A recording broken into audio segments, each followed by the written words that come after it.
McClure. I know y'all surprised. You're wondering, how can these young people remember so many words? I'm going to tell you why. Because nobody told them they couldn't. That's right.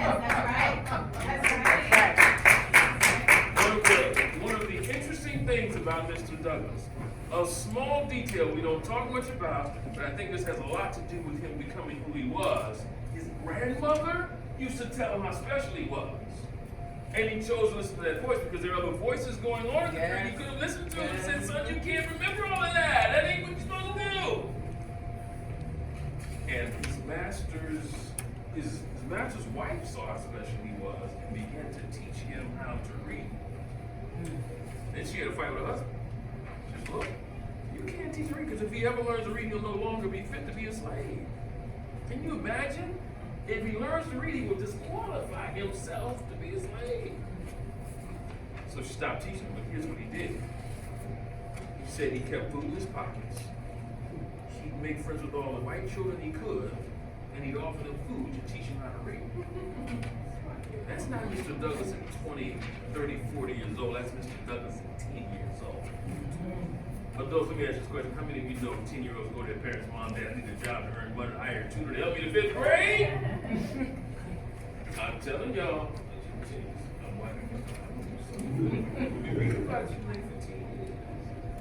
All right. All right, so we are ready to move on. I assume that my next folder has come down, which means that our next presenter is Master Lawrence. Let's hear it, ladies and gentlemen.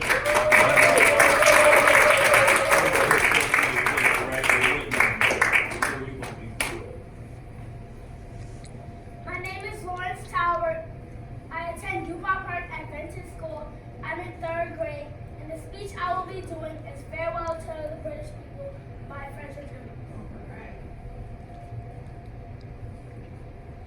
I do not go to America to sit still, remain quiet, and enjoy the ease and comfort. I glory in the conflict that I may hereafter exult in the victory. I know victory is certain. I go, turning my back upon the ease and comfort and respectability which I might maintain even here. Still, I go back for the sake of my brethren. I go to suffer with them, to toil with them, to endure insult with them, to undergo outrage with them, to lift up my voice in their behalf, to speak and write in their vindication, and struggle for that emancipation which shall yet be achieved. Very good.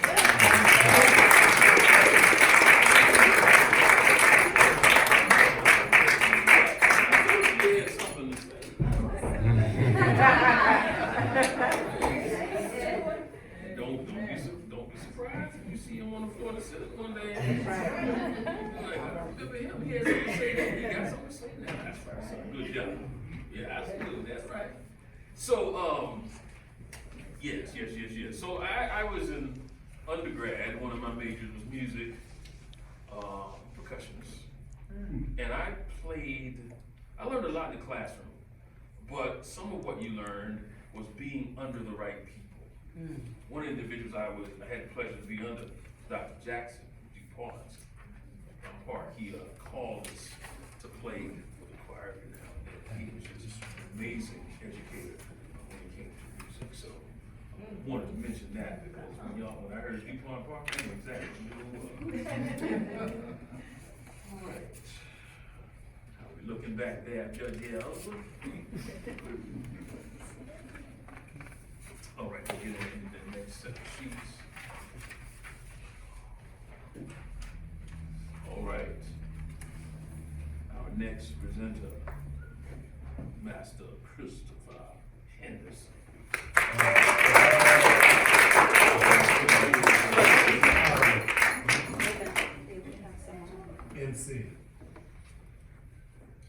MC. One moment. Okay. I thought, okay. All right. Well, young Christopher, you having a good time already? I know you are, son. And this isn't your first time, is it? He knows what he's doing, ladies and gentlemen. This is one of us second time. Mine, Chase's, and I'm great. Oh my goodness, both of y'all. So that's like 6 years between.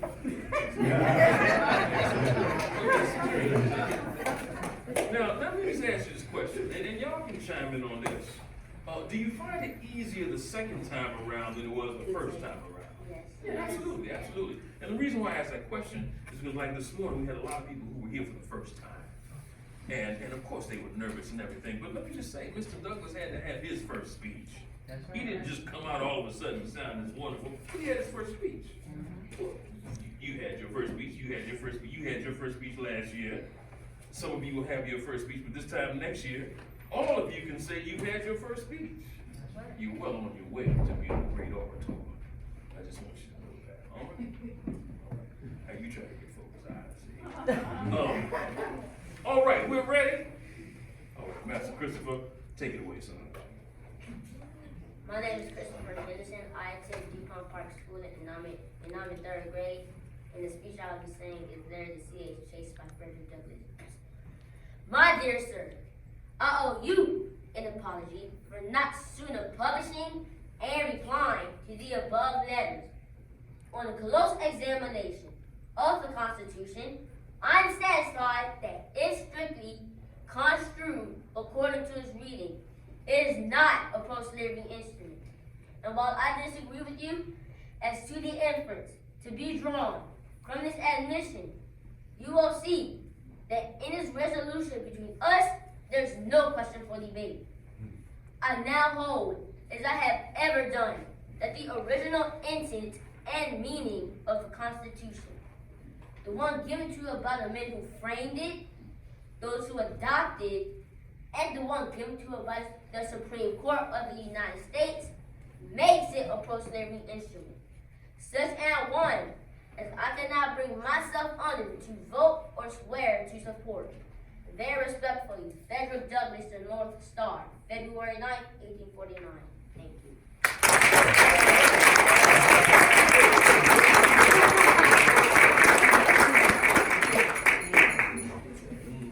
Thank you.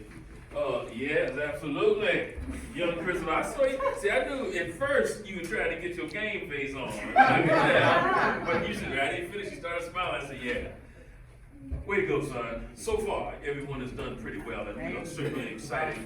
And oh, I know you ready. That's right. Yeah, because this is not your first year, is it? What number is this for you? This is second time around. All right. Well, all of our participants are dressed for the fall. And that's a good thing. I'm gonna let you in on something, y'all. Now I can see y'all already got it together academically. But in the next 20 years or so, when you show up on a job and people see y'all dressed right and got y'all stuff together, I'll be like, oh, what is he here for? What's she here for? Are they here to take my job? Absolutely. That's right. If you want a team to be great, you gotta put the best players on the field. That's it. And some of those best players are sitting here in this front row. All right. We're still tallying our score. I know this is a difficult thing for our judges. We're ready. So our next participant is someone who is not a stranger here at Frederick Douglass because she's been here before, Miss Rashika Nambia.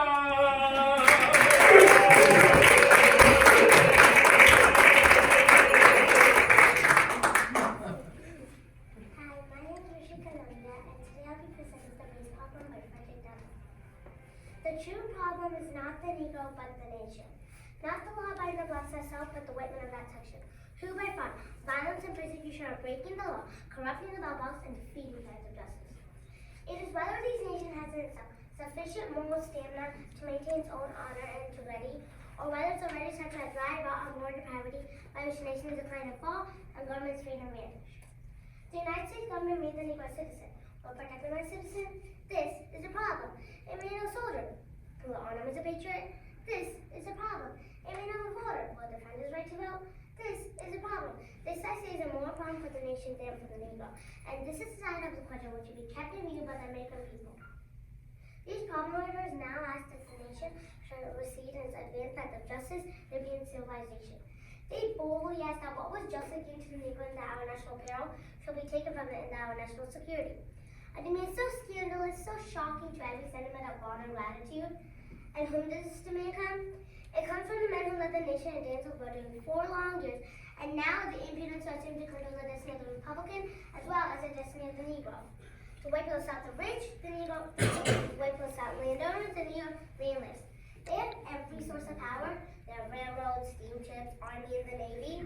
They have the sword in the purse of the nation, and yet they profess to be shaking their shoes less than 8 young mouths to come to ruler them and their brother 50 million white.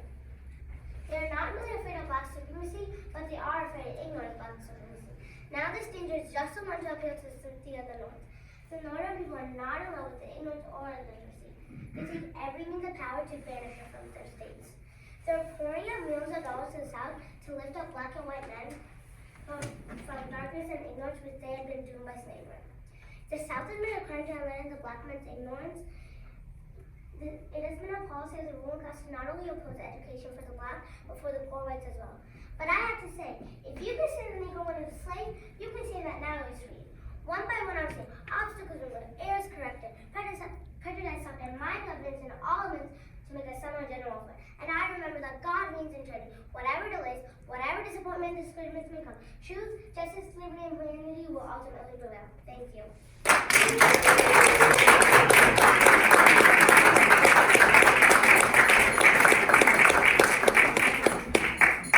Ladies and gentlemen, that was the future Rashida Nambia, professor of international studies at Columbia University. All right, very good, Ms. Rashida. We appreciate you here once again. That's Waterloo Elementary. Same thing last year. It'll probably be that next year. So, yes, ladies and gentlemen, how many of you have never been in Mr. Douglas's house before?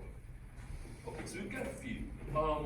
So we give tours here. We've got regular tours, standard tours, 1 to, we can take as many as 10, but we'll probably squeeze no more than 15 at 9 a.m., 12:15 p.m., 1:15 p.m., 3:30, and in the summertime we have a 4 o'clock excursion. Group tours, particularly for those 11 or more, which will accommodate a lot of schools depending on the time of year, are at 9:30, 10:45, and 2 o'clock, and we can make that happen. So if you've never been in Mr. Douglas's house, you certainly have that opportunity. I get people asking all the time for tickets. I say, we'll stay there. They'll tell me, we'll stay there. I'm like, well, look, you pay for this ticket every April 15th.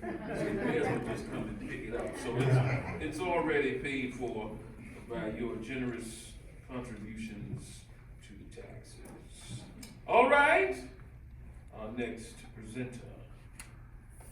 You've been here before too. I thought we had a suit with the way. I said, he's so well dressed. I said, he was here. Our next contestant is Master Razine. Master. Come on, son.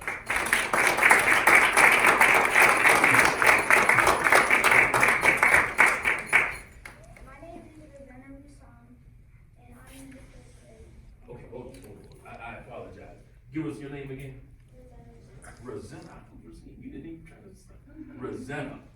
Master Rosanna, go ahead on, son. And today I will be presenting to you Men of Color to Arms.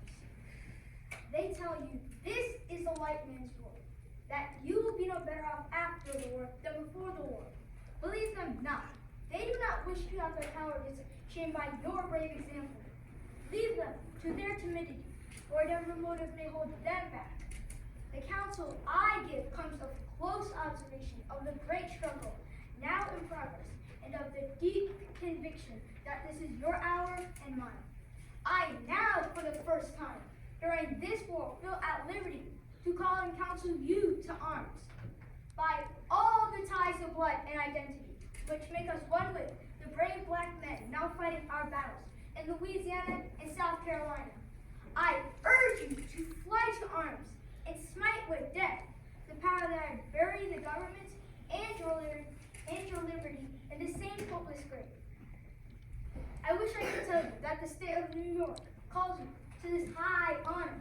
For the moment, her constituted authorities are silent on the subject. We can get at the throat of treason and slavery through the state of Massachusetts. She was first in the War of Independence, first to break the chains of her slaves, first to make the black man equal before the law, first to admit colored children to her common schools, and she was first to answer with her blood when its capital was menaced by rebels. Massachusetts now comes you to arms as soldiers. Go quickly and help the first colored regiment from the north. I am authorized to assure you that you will receive the same rations, the same equipment, the same protection, and the same bounty secured to white soldiers. The morning star is bright upon the horizon. The iron gate of our prison now stands half open.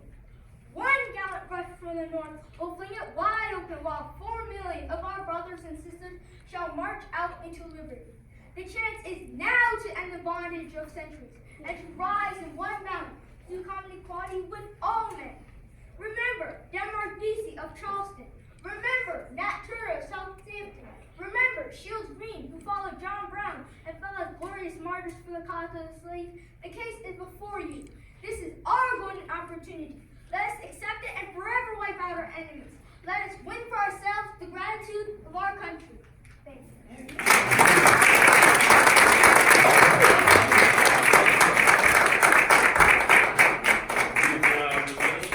Good job. Now, so I know you're a very respectful young man, but if somebody does not pronounce your name correctly, just respectfully say it's not Rosita, it's Rosado. All right? Now, I know it's going to be, you have to do that early on, but after you've won your 100th case for those big Supreme Court decisions, everybody's going to know. They will. That's right. So you gotta listen, you gotta speak the desired result. You know, when they still young, they'll just walk it out. Ain't that right, result? What do you want to be doing 20 years from now? Have you thought about it? You haven't thought about it? Because it looks like you can do a whole lot of stuff. All right. Well, once again, we're certainly grateful for those yeah, I don't know why I saw you court arguing the case. But all right. So where were we last? We were talking. Oh yeah, tours through the house. You can take tours through the house. Also, I wanted to announce that the Mary McLeod Bethune Council House will be reopening December 1st. It's a soft opening. There's going to be a big to-do in February, but that house has been closed for the past 2 years. We've been getting a fire suppression system put in there, and some new stuff has been put in there as well. It's going to be, her story is absolutely exciting. She's the founder of what we know today as National Council of Negro Women. They just celebrate their 83rd anniversary this past Saturday. I will tell you that the only black-owned building on Pennsylvania Avenue is owned by that organization. And that organization is solvent, which means they don't owe anybody anything. She went to, she was actually going to college, ended up going to Moody Bible School because she wanted to be a missionary, but they wouldn't send her out because she wasn't married. And Matthew 10, Jesus sent the disciples out 2 by 2, right? So she could have sat home and sulked, but she did not. She ended up starting a school for girls in Daytona Beach, Florida. Started out with about 10 students. One day she's in the garbage heap, and she's trying to collect stuff that they could use for the school, and she got a vision of a college. Well, we know today that college is Bethune-Cookman University, which is down in Daytona. This is a woman who could not read well into her life. And then at a different time, she was standing next to garbage and got a vision for a hospital, and they're putting a hospital on campus as well. When Marian Anderson was supposed to sing at DR Constitution Hall April 1st, 1939, they told Marian Anderson, who was African American and a classical singer, yes, you can sing at DAR, you just won't be able to come to the front door and no other African Americans will be allowed to hear you. She wasn't going to do that. Miss Mary McLeod Bethune got involved, Miss Eleanor Roosevelt, and as a result, Miss Marian Anderson sang on the steps of Lincoln Memorial, and She sang to more people on the steps of Lincoln Memorial. She was named to the DR. Amen. And guess what she sang first? My country, 'tis of thee, sweet land of liberty of thee I sing. And that was 1939. Let me tell you, that was not the case for a lot of people. That's right. Oh my goodness. Last thing I want to say about her, because I think we're almost, you guys want to say? Last thing I want to say about her, when World War II started, they turned the Women's Army Auxiliary Corps, which was volunteer, into the Women's Army Corps. Part of that legislation was 400 women officers. 10.3 of them had to be black women. Guess who handpicked those women, black women officers? Wow. Mary McLeod. Y'all need to go see the house. All right. Our next presenter is someone else who's been here before. You heard from his sister earlier. Now you're going to hear from him. Young Master Rashaba Nambiar. Come on, get down.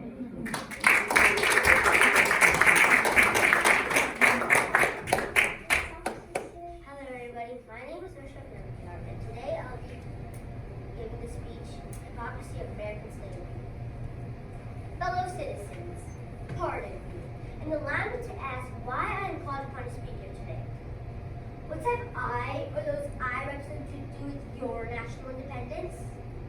Are the great principles of political freedom and natural justice embodied in the Declaration of Independence extend to us?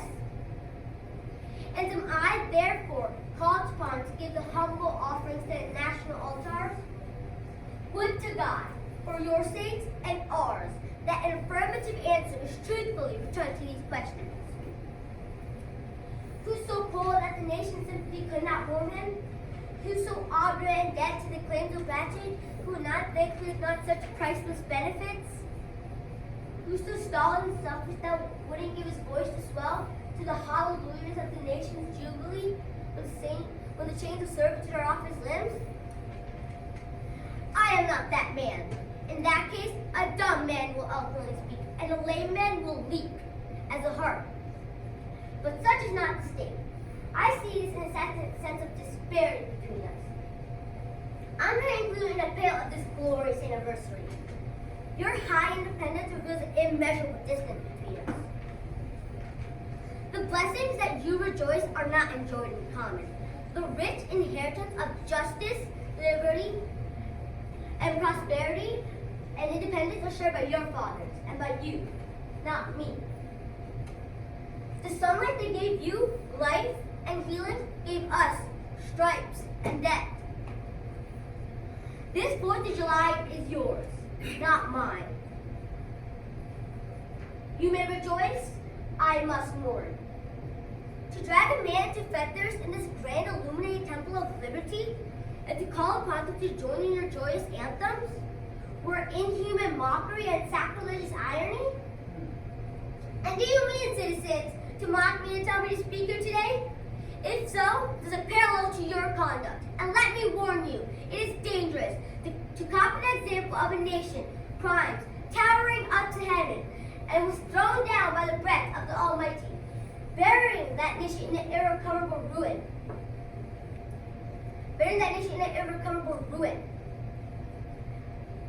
Fellow citizens, above your national joy, I hear the mournful wail of millions whose chains, heavy and grievous yesterday, and today are rendered more intolerable by the jubilant shouts that reach them. If I do forget, if I do not remember those bleeding children of sorrow this day, may my right hand forget her cunning, and may my tongue cleave to the roof of my mouth. To forget them will be treason, and most scandalous and shocking, it will make them put before God and the world. My subject, fellow citizens, is American slavery. I shall see this day from the slave's point of view. From the slave's point of view, I do not hesitate to declare with all my soul that the conduct of this nation never looked blacker than this 4th of July. When the dogs in your streets, when the reptiles that crawl, when the fish underwater, when the cattle in the hills, when the fools in the air shall be unable to distinguish the slave from a brute, then will I argue with you that slave is a man.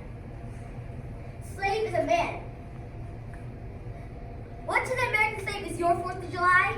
I answer, a day out of all other days of the year that reveals the gross injustice and cruelty which he is the constant victim. To him, your celebration is a sham. There's no other nation on earth guilty of practices than are the people of the United States this very hour. Thank you.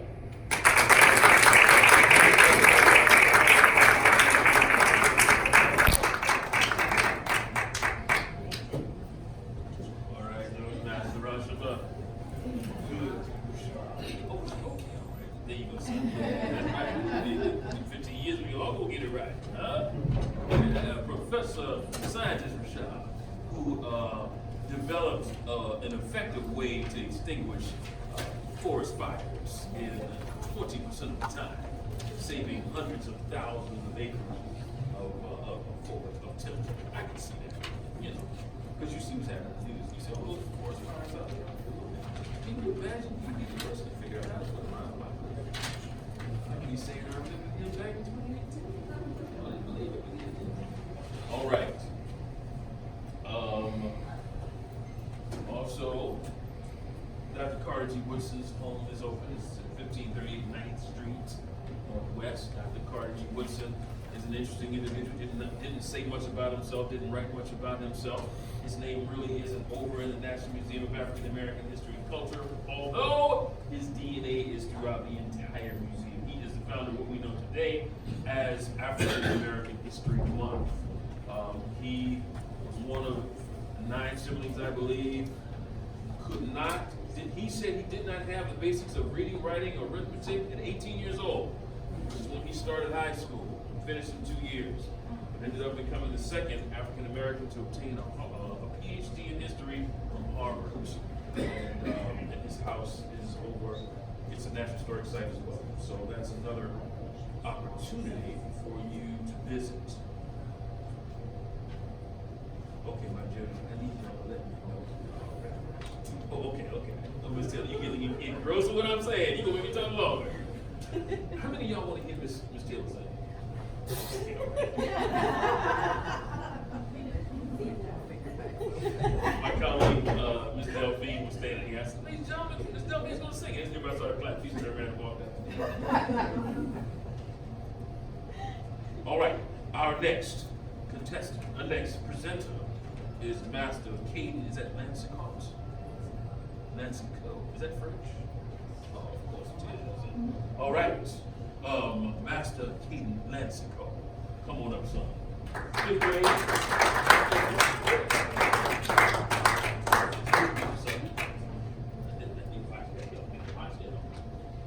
name is Kaden. I'm in 5th grade. I'm homeschooled, and my speech will be: if there is no struggle, there is no progress. I know, my friends, that in some quarters, the efforts of colored people do not meet with very little encouragement. We must fight like the sepoys of India under white officers. This class of abolitionists don't like colored celebrations. They don't like colored conventions. They don't like any demonstrations, whatever, in which colored men take a leading part. They talk of the proud Anglo-Saxon blood as flippantly as those who profess to believe in the national unity of races. Your humble speaker has been branded as ingrate because he had ventured to stand on his own and plead our common cause of the colored man rather than the Garrisonian. Let me give you a word of the philosophy of reform.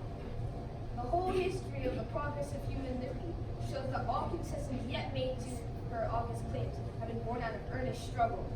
It must do this or it does nothing. If there is no struggle, there is no progress.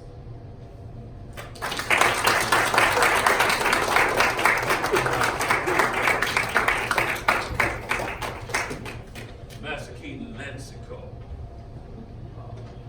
So how many years have you been in something? It's your first year, all right. Now, were you nervous when you got on stage? Were you a little nervous when you got on stage? Okay, because let me tell you, next year this time, you won't be nervous at all. We had a contestant last year who, he did an amazing job, right? And afterwards, I said, son, you did a great job. He says it was only the second year. He says he was here the year before, it was 2 years ago. said he was not very happy about his performance, and he said he had been working on it for the past year. Let me just tell you, it made a difference, and I cannot overestimate how important it is for these young people to be exposed. There's a lot of times the difference between this kid over here and that kid over there is exposure, and being exposed to this type of thing doesn't want to just simply teach public speaking, but also gives these children a lot of confidence to be able to speak before anyone. So we are certainly grateful for that. All right. You doing all right, son? It's good to see you. All right. We have disseminated the sheets, Alan. Yes, sir. All right. All right.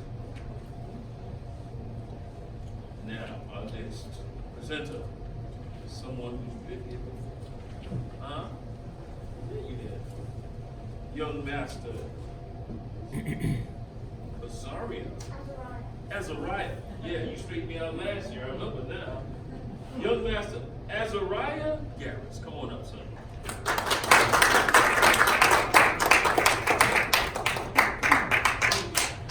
Good afternoon. My name is Azariah Garris. I'm in 4th grade and I'm in Humboldt. The speech I'm going to recite is What to the Slaves, 4th of July by Frederick Douglass. By Rivers of Babylon. There we sat down. Yea, wept when we died.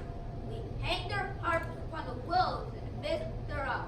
For there, they carried us away, captive, choir of us a song. And they voiced us, the choir of us first, saying, Sing us one of the songs of Zion. How can we sing your song in a strange land? Forget thee, O Jerusalem, but my right hand forget her cunning.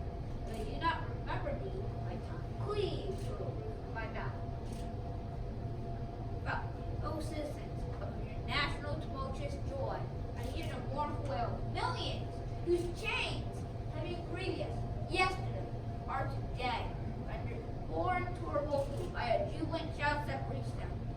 If I do forget, I do not remember those bleeding children who saw this day. But my right hand forget her cunning, and my tongue cleaves to the roof of my mouth. To forget them, to pass lightly over their wrongs, and to chime in with the popular theme be treason, both scandalous and shocking. Make me reproach before God and the world. My subject, fellows, is American slavery. I shall see this day in its popular characteristic from a slave point of view. Standing there, identified by the American bondman who make his wrongs mine. I do not hesitate to declare all of my soul that the character and conduct of this nation never looked back to me on this 4th of July. Thank you.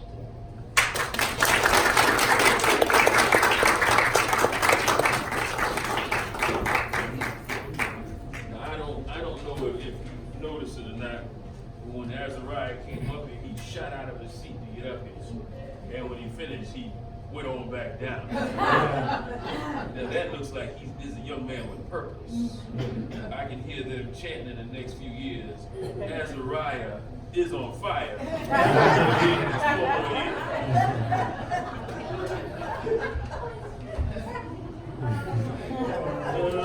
goodness. Azariah is on fire. Oh, yes. You don't think that sounds good? I think that. Okay, all right. We'll work on it. All right. So,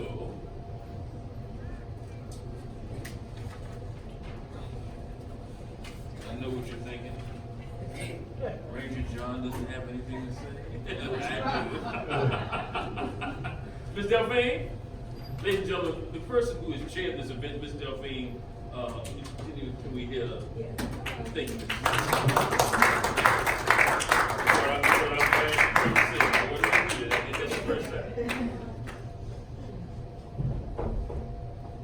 All right.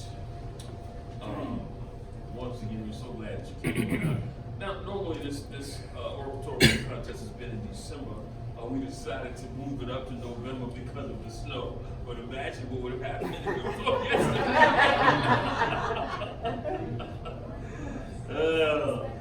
All right. I think we've got everything. All right.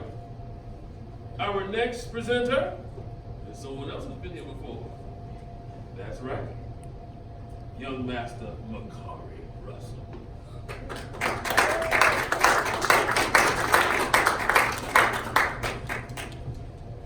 My name is Makari Russell, and the speech I will be presenting to you is Men of Color to Arms. They tell you this is the white man's war, that you will be no better off after the war than before the war. Believe them not. They do not wish to have their cowardice shamed by your brave example. Leave them to their timidity, or whatever motive may hold them back. I have not their timidity. The counsel I give comes from close observation of the great struggle now in progress, and of the deep conviction that this is your hour and mine.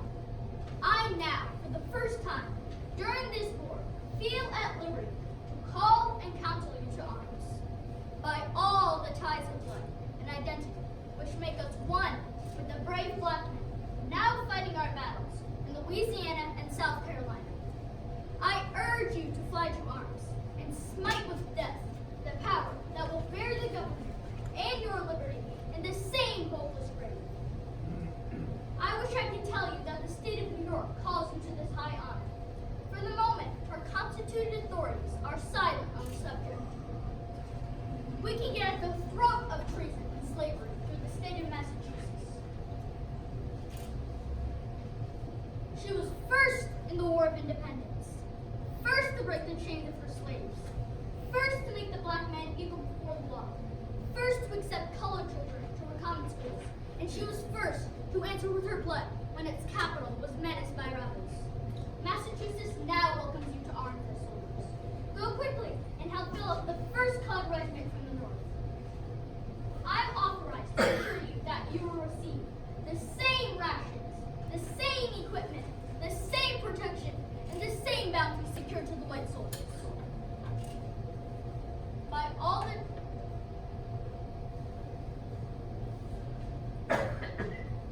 case is before you.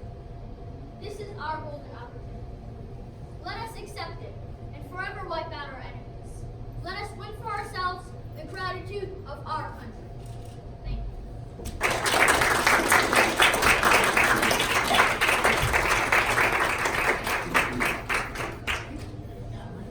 All right, that was Master.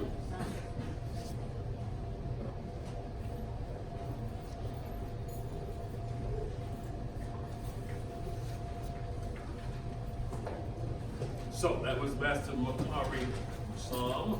Good job once again, son. Good job. Yes, he's been here before, and you can even tell his demeanor. He's been here before. So, I really do. I don't know what to say. Can you see? I can't. Once again, wanted to thank parents and educators who brought these young folk out here. Really, if you want them to do something, you gotta invest time in it. There's no getting around that. You gotta invest in them. The best investment you'll ever make. My goodness. Oh, goodness. Let me not go there. But it is good to see these young people doing these things. This type of thing is not heard. You don't hear much about this going on. But there's some good stuff coming out of this DMV area. And many of them are sitting here this morning. What does that do? Now, the next thing we have on the agenda, somebody underneath your seat, there is a little red dot. You pull it off, and if it's you, you get to come up on stage and sing 2 songs.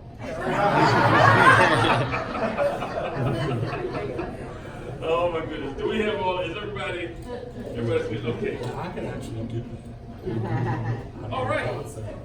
Our next presenter is someone who, is this your first time? Yeah. Oh, you can tell she's excited. She's grinning over here. Ladies and gentlemen, Miss Ava Lee Westfall. Good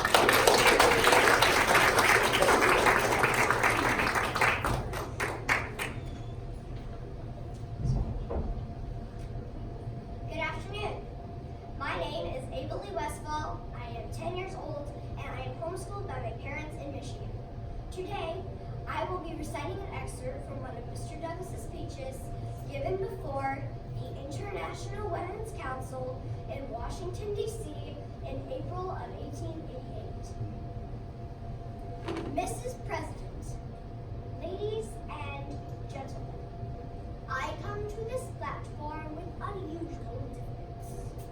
Although I have long been identified with the women's suffrage movement and have often spoken in its favor, I am somewhat at a loss to know what to say on this really great and common occasion where so much has been said.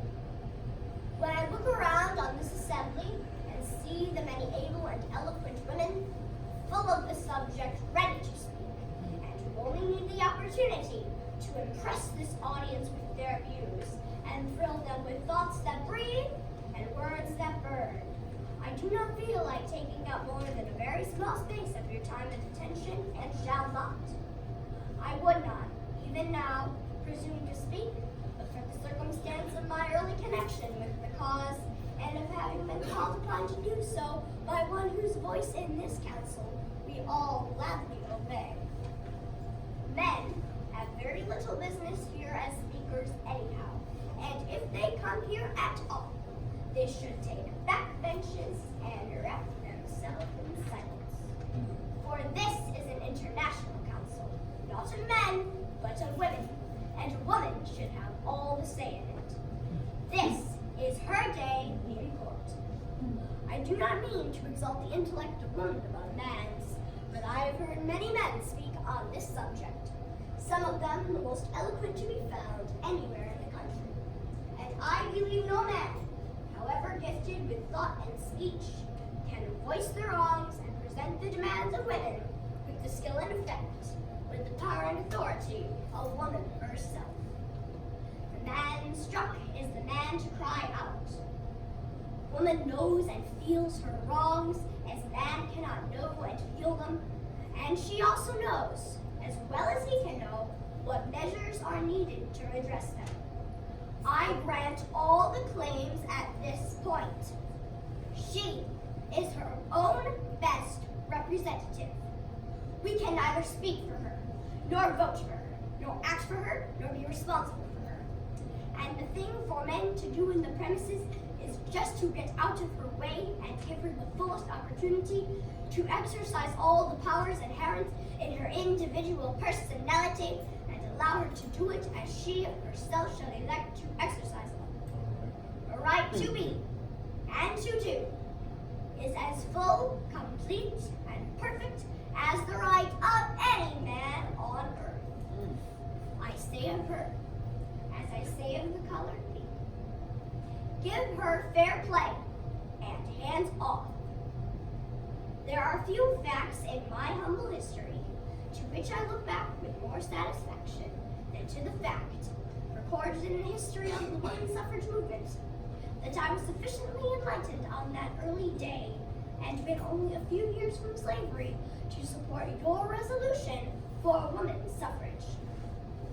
I have done very little in this world in which to glory, except this one act, and I certainly glory in that. When I ran away from slavery, it was for myself. When I advocated emancipation, it was for my people. But when I stood up for the rights of women, self was out of the question, and I found a little nobility in the act.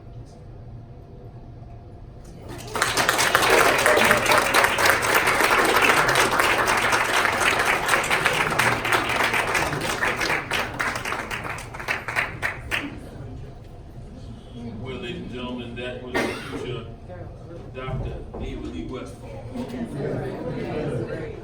Dean of the School of Liberal Arts. Yes, yes, yes. Who was also a Shakespearean actor on the side.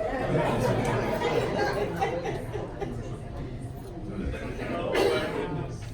Very Very good. That was, and she's here all the way from Michigan. That's right. Who are your parents? Bridget, thank you for bringing them all the way from Michigan. All right. We're coming down to, I believe, our last two contestants. But before we do, are there any adults who want to try their hand in this right quick? Mommy. All right. All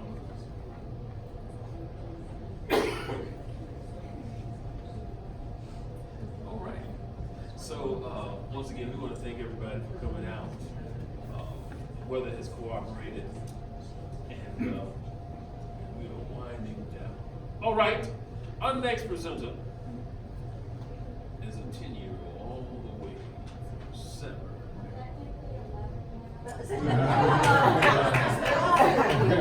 Oh, he ain't sitting in somebody's college campus one day. Oh, all right, well. All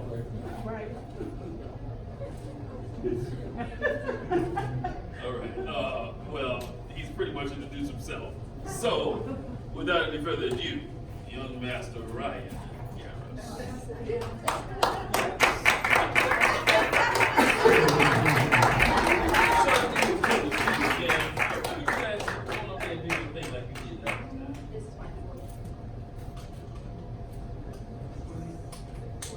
Good afternoon.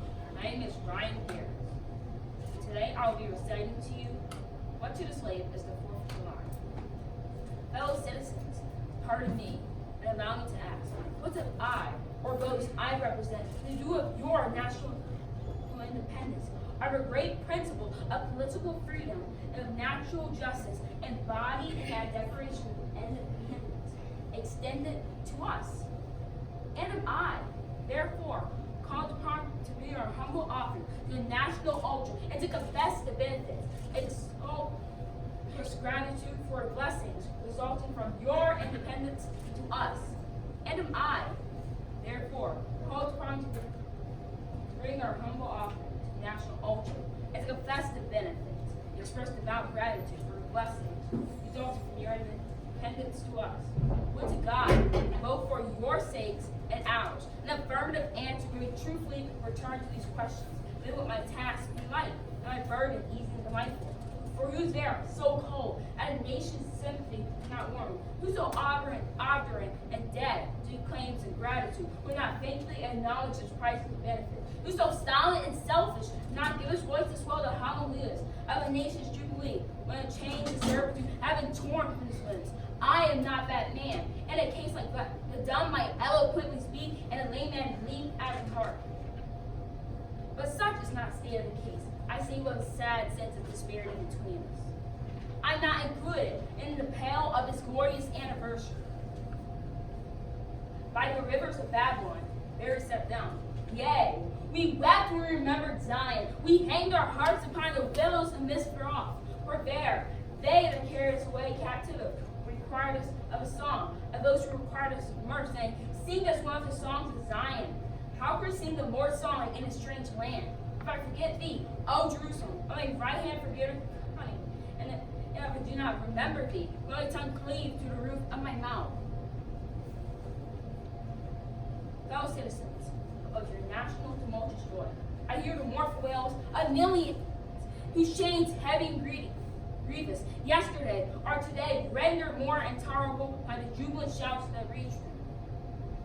If I forget thee, O Jerusalem, my right hand forget her cunning, and my tongue cleave to the roof of my mouth. To forget them, to pass lightly over their wrongs, and to chime in with the popular theme, would be treason most scandalous and shocking, would make me a reproach before God and the world.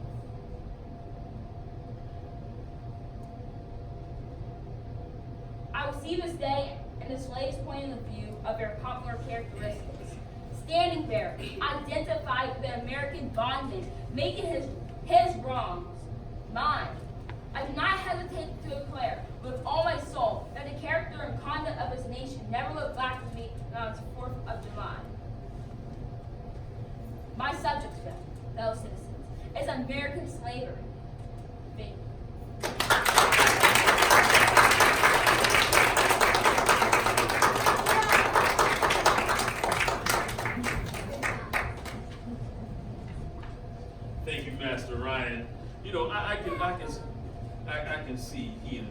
both in business together. Let's see, that would be the Garris Brothers, where you could buy clothes and also buy one of their better selling products, hooked on speeches. So you get your kids in the speaking, you can just buy their CDs. They will teach you all those wonderful things. All right, very good. It's good to see them again. They were here last year. Now, how many is this to you? I think it's my second. And how many? Second, third. How many of you are? Fourth year. It's your fourth year. Yeah, it's a coach. I can tell. You open your mouth. Keep it. Now they got numbers next to these names, and I didn't know what they were earlier today, but I finally figured them out. One is the age, one is the grade, and it was a 50-50 chance. Either Ryan was 10 years old in the 6th grade or 6 years old in 10th grade. But I'm sure at 6 years old he could have been and doing it in 10th grade. It'll work, all right. All right, so we've got one more contestant for the evening, and then as soon as our judges have finished tallying their scores, we will proceed to our last for the evening.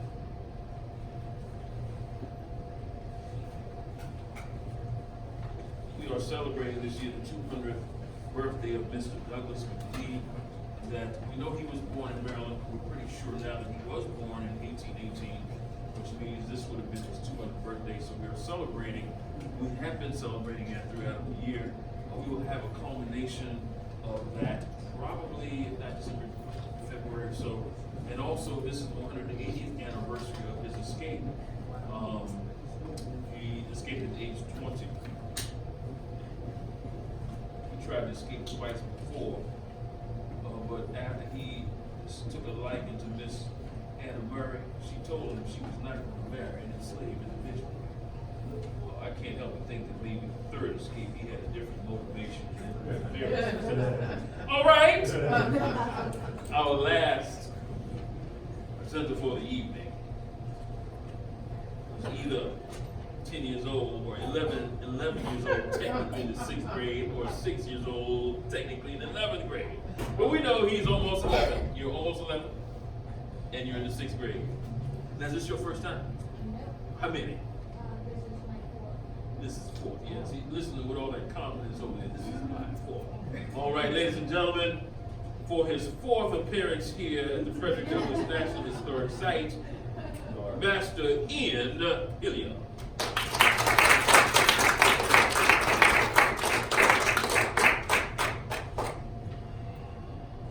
Hello, my name is Ian Hilliard, and today I will be presenting the speech, Big John Brown Fair.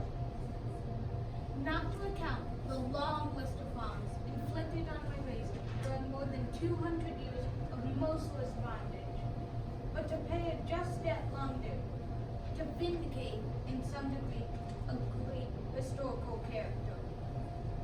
Let's promote a better understanding of the raid upon Harper's Ferry, which is the object of this address. On the night of the 16th of October, 1859, there appeared near the confluence of the Potomac and Shenandoah River a party of 19 men, 14 white, 5 colored. They would not only arm themselves, but had brought with them a large supply of arms for such persons who might join them. These men invaded Harper's Ferry, disarmed the watchmen, took possession of the arsenal, rifle factory, armory, and other government property at that place, arrested and made prisoners nearly all the prominent citizens of the neighborhood, collected about 50 slaves, killed 3 men, proclaimed general emancipation, held the ground for over 30 hours, and were subsequently overpowered by a body of United States troops under the command of Colonel Robert E. Lee, since famous as the rebel General Lee. 3 out of the 19 men were captured whilst fighting. One of these men was Captain John Brown, the man who originated, planned, and commanded the expedition. At the time of his capture, Captain Brown was supposed to be mortally wounded, as he had several ugly gashes and bayonet wounds on his head and body. And apprehending that he might speedily die or be rescued by his friends, thus the opportunity of making him a single example of slaveholding vengeance would be lost. His captors hurried him to Charlestown, 2 miles further in the Virginia border, placed him in prison, strongly guarded by troops, and before his wounds were healed, he was brought into court, subjected to a nominal trial, convicted of high treason and inciting slaves to insurrection, and was executed.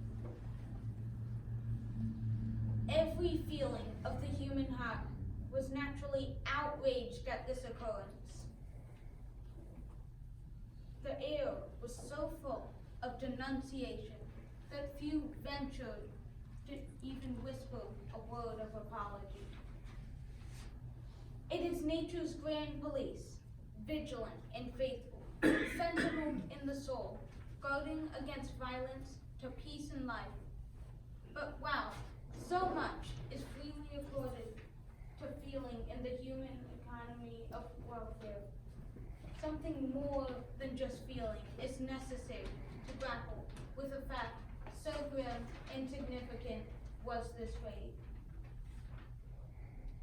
But the question is, did John Brown fail? No. No man fails or can fail when he gives himself and everything he has to a righteous cause. Before this blow was struck, the prospect for freedom was dim, shadowy, and uncertain.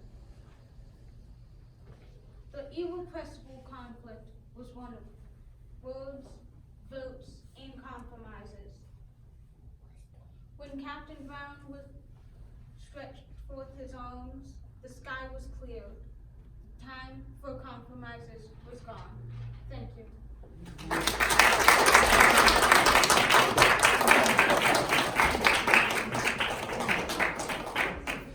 think I'm gonna try that.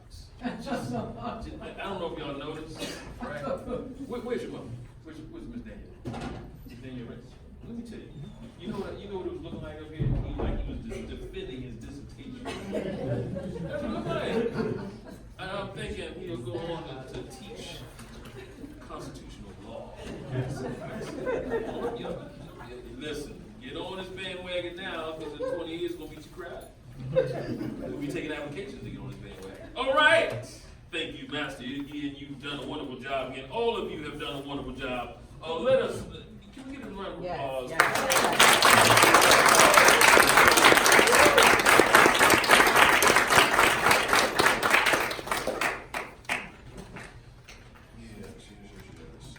You know, it's interesting.